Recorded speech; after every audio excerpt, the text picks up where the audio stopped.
By the way, এইখানে একটা কথা বলার আছে।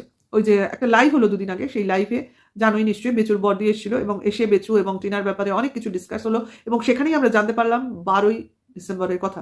ঠিক আছে, মানে সবাই জানতে পারলো। ঠিক আছে, এইবার এখানে একজন প্রশ্ন করেছে বেচুকে, উনি আখ্যায়িত করে যাচ্ছেন একদমই বোঝে না, কম বোঝে, নিপাট ভালো মানুষ, বোকা, সবাই এসে মাথায় হাত বুলিয়ে যায়, আজকে একজনের সাথে রিলেশন হয়েছে তো বলে কি আছে, এরপরে নাকি আমরা শুনতে পাবো কারো না কারোর সাথে তার ম্যারেজই হয়ে গেছে, সেই ধরুন নাকি 2 বছরের সন্তানও আছে, এই কথাও নাকি আমরা শুনতে পাবো, ভবিষ্যতে উনি এটা দাবি করছেন।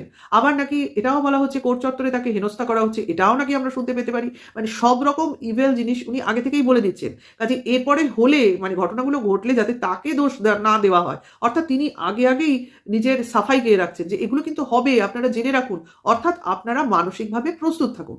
এটা কিন্তু ওনার তরফ থেকে আমরা শুনলাম, ঠিক আছে, ওনার মুখে। তো সেখানে কোনো একজন কমেন্টস করেছে, যদিও আমি লাইভটা